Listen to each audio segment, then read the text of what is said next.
This is Under the Lens, featuring economic research by Gordon T. Long, editor and publisher of GordonTLong.com.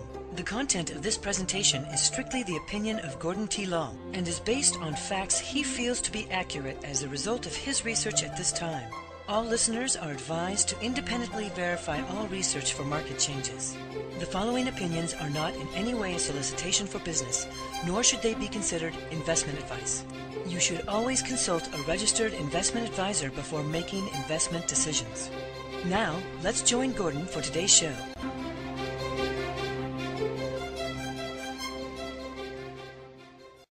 Good morning.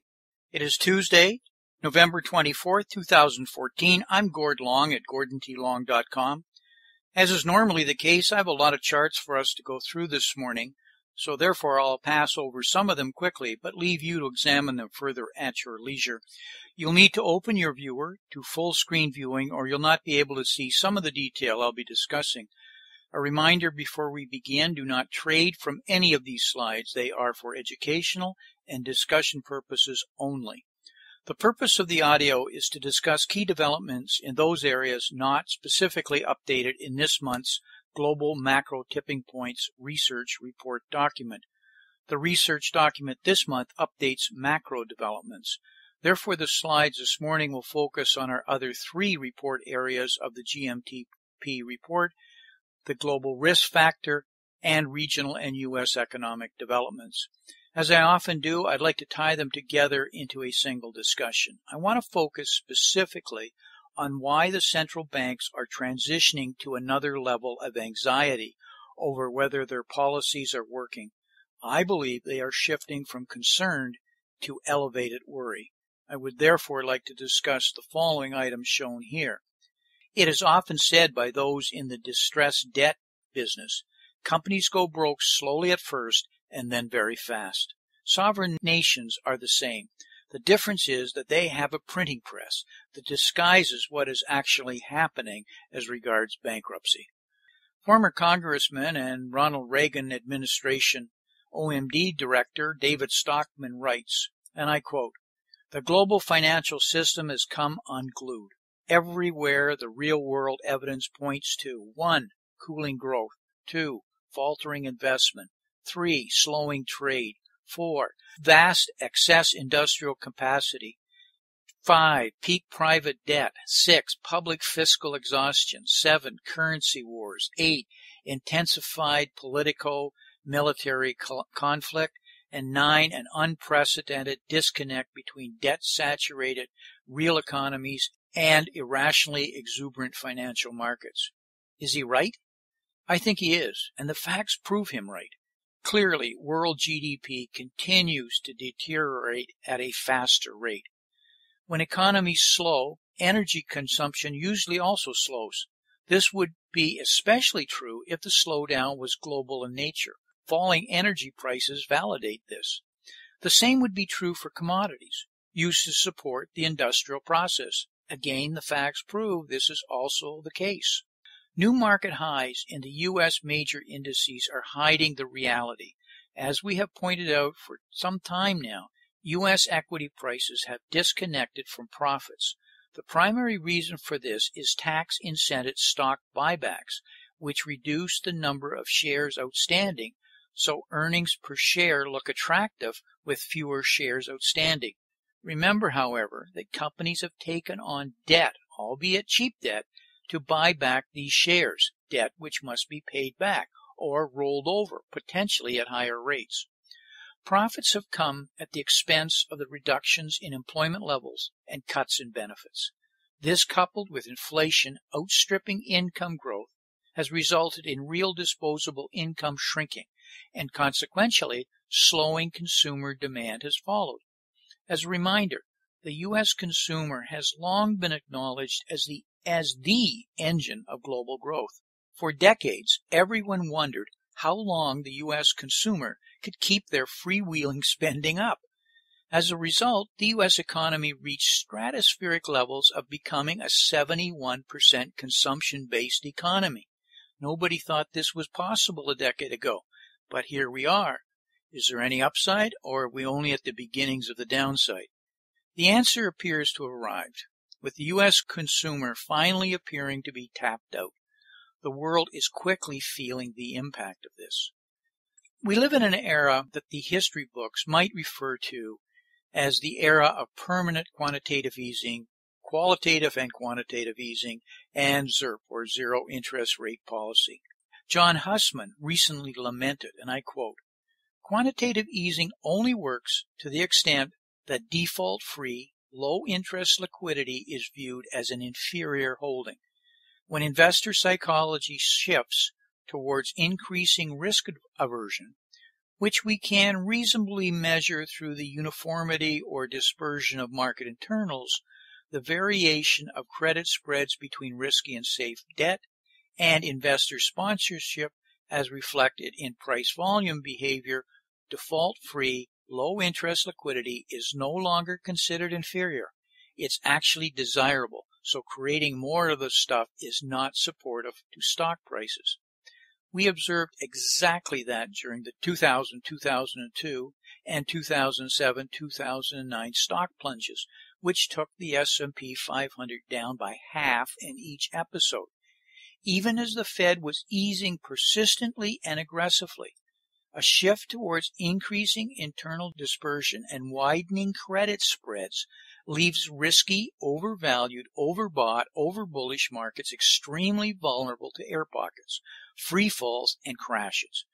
It just seems like it's déjà vu all over again.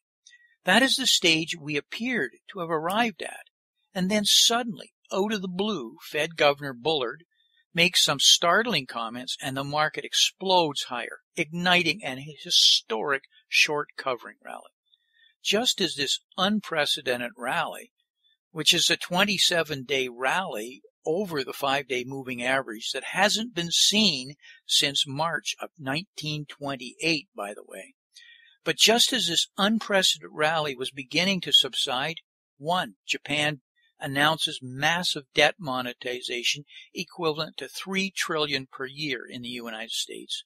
2, the Eurozone announces plans to buy up pretty much every stray piece of paper that blows in the continental wind. And 3, China announces out of the clear blue a lowering of its lending rate. Unexpected in all cases. These are not the actions of economies in sustainable recovery, but of countries falling into an abyss. Such open-ended offerings to the market gods are explicitly designed to get the juices of stock traders flowing. But so far, that's all they've done.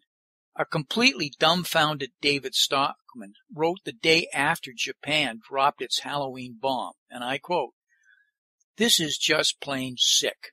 Hardly a day after the greatest central bank fraudster of all time, Maestro Greenspan, confessed that quantitative easing has not helped the Main Street economy and jobs, the lunatics at the Bank of Japan flat out jumped the monetary shark. Even then, the madman Kuroda pulled off his incendiary maneuver by a bare 5-4 vote. Apparently the dissenters are only semi-mad. Never mind that the Bank of Japan will now escalate its bond purchase rate to $750 billion per year, a figure so astonishingly large that it would amount to nearly $3 trillion per year if applied to a U.S. scale GDP. And that comes on top of a central bank balance sheet, which had previously exploded to nearly 50% of Japan's national income, or more than double the already mind-boggling U.S. ratio of 25%. In fact, this was just the beginning of a Ponzi scheme so fast that in a matter of seconds, it ignited the Japanese stock averages by 50%. And here's the reason. Jap Inc. is fixing to inject a massive bid into the stock market based on a monumental emission of central bank credit created out of thin air. So doing, it has generated the greatest front-running frenzy ever recorded. The scheme is so insane that the surge of markets around the world in response to the Bank of Japan's announcement is proof positive that the mother of all central bank bubbles now envelops the entire globe. Specifically, in order to go on a stock buying spree, Japan's state pension fund, the GPIF, intends to dump massive amounts of Japanese government bonds, And who's going to buy them? Obviously, the Bank of Japan. And this will enable it to reduce its government bond holdings, built up over decades, from 60% to 35% of its portfolio, and are going to buy stocks with that money. If that isn't enough, then on November 21st, China shocked the markets. China cut benchmark interest rates for the first time since July 2012 in the world's second largest economy. The one-year deposit rate was lowered by 0.25 or a quarter percentage point to 2.75%, while the one-year lending rate was reduced by 0.4 percentage points to 5.6%. Until now, the People's Bank of China had focused on selective monetary easing and liquidity injections as China heads for its slowest full-year growth since 1990. The cut in the benchmark lending rates follows liquidity injections and targeted cuts to reserve requirements. At the same time as China's shocker, ECB President Mario Draghi laid the groundwork for an announcement at his press conference in December to broaden the types of assets the Governing Council purchases under its quantitative easing program, if I can call it that. Draghi emphasized the need for a timely reaction, and he said, and I quote, "We will use all means to return inflation towards our objective and without any undue delay."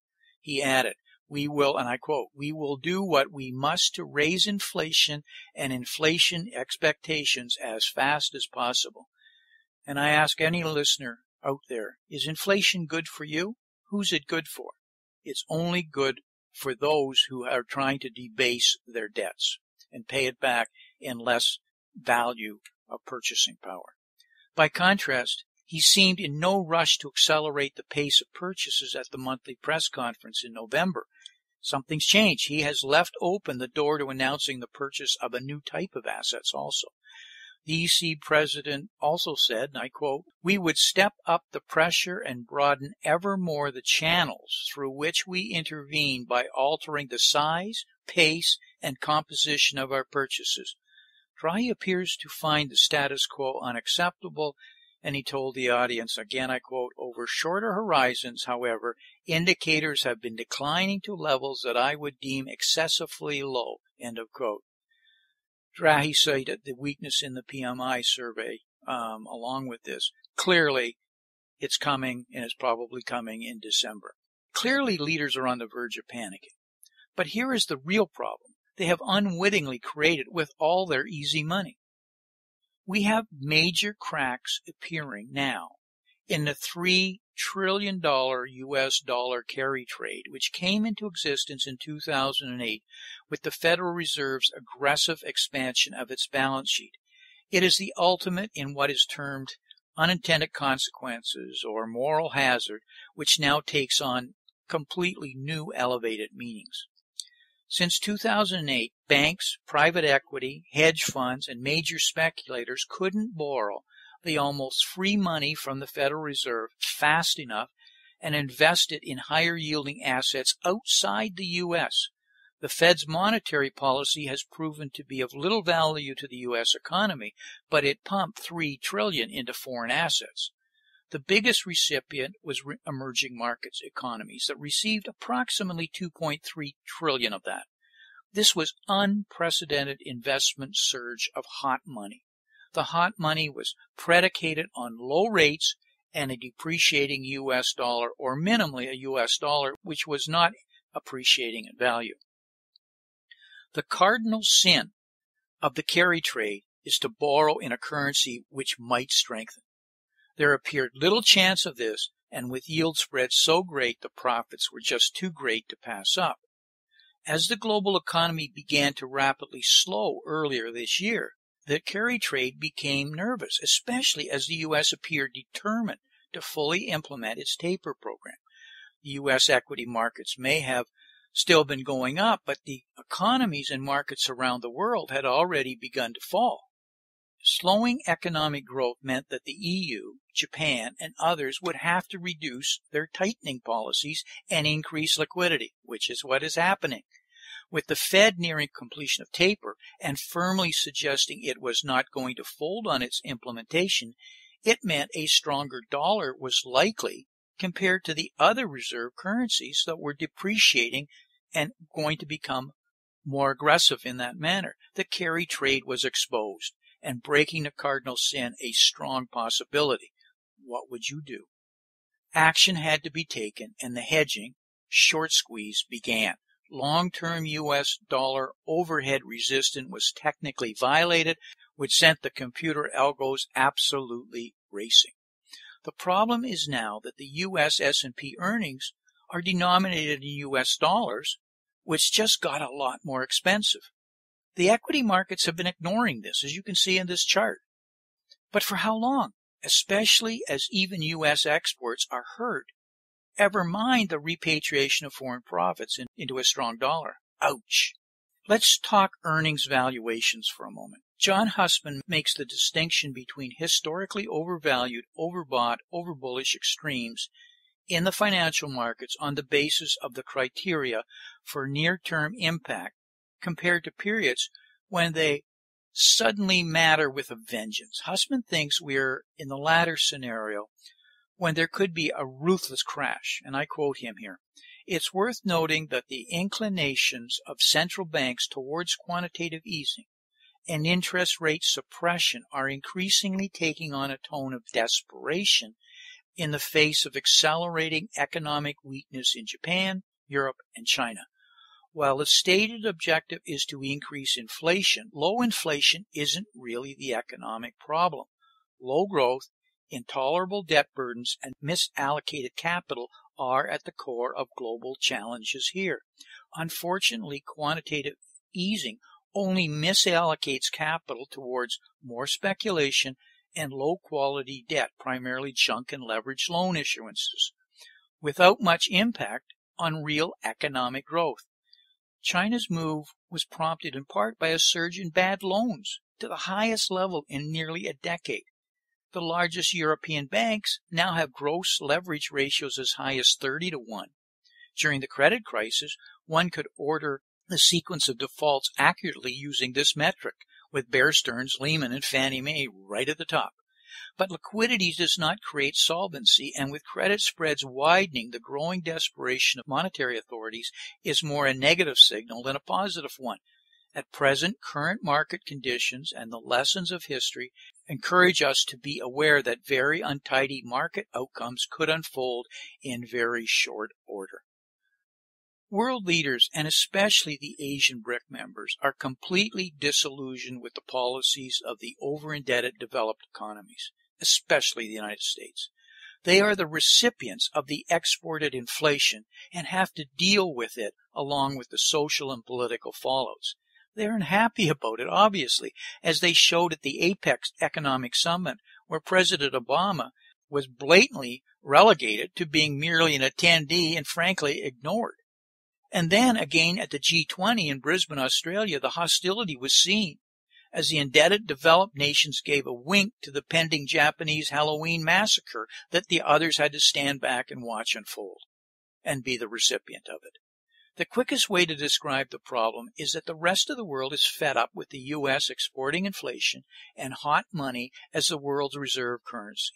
The U.S., Japan, EU, and UK are completely indifferent to the problems their failed economic problems are causing, which the other world leaders must deal with. As a consequence, they are aggressively preparing for the day the U.S. dollar or this currency cartel flames out by buying gold in massive amounts as insurance. That's what it is. To them, it's insurance of what they see coming. They are demonstrating a complete lack of confidence and respect for U.S. leadership and the U.S. dollar in the long term. The BRIC countries, specifically, are becoming a block on the other side of the trade, if you would. China, buying gold, which is expected to reach 8,500 tons, which is more than the United States. Russia, buying gold. You can't buy it any faster for the amount of money it has available. Brazil, a totally commodity-based economy, hard money, hard assets. India, buying gold, notoriously known for this. And South Africa, one of the world's largest gold producers. This is a group that's leading the charge and have created effectively their own World Bank. In closing, Pay attention to the Swiss gold referendum to be held on November 30th. The Swiss are fiercely independent and don't like the dependencies which the euro pegged to the Swiss franc are creating. They don't like the debt an unelected central bank is piling onto the nation. What is important is that the referendum is trying to force more discipline into monetary policy. We are beginning to see public pushback to the actions that unelected central bankers are taking. Expect more pushback in 2015 as we discover the omnipotent central banks were really loose cannons practicing a monetary experiment which will be seen by historians to have been simply monetary malpractice. As I have said before, we are still early in the game of central bank actions and reactions. We are presently witnessing the move from the concern stage to the elevated worry stage. The panic stage is still ahead. It is my guess we will then be appalled at what the central banks will do to keep the debt-based monetary system we have afloat. Unfortunately, if history is any guide, the public will likely accept it in their desperate desire to return to some level of perceived normalcy. Never forget that throughout this coming turmoil, they will always print the money. In closing, I'd like to take a moment as a reminder, do not trade from any of these slides. They are for educational and discussion purposes only. As negative as these comments are, there has seldom been a better time for investing. However, it requires careful analysis and not following what has traditionally been the true and tried approaches. Do your reading and make sure you have a knowledgeable and well-informed financial advisor. So until we talk again, I hope that 2014 turns out to be an outstanding investment year for you. Thank you for listening.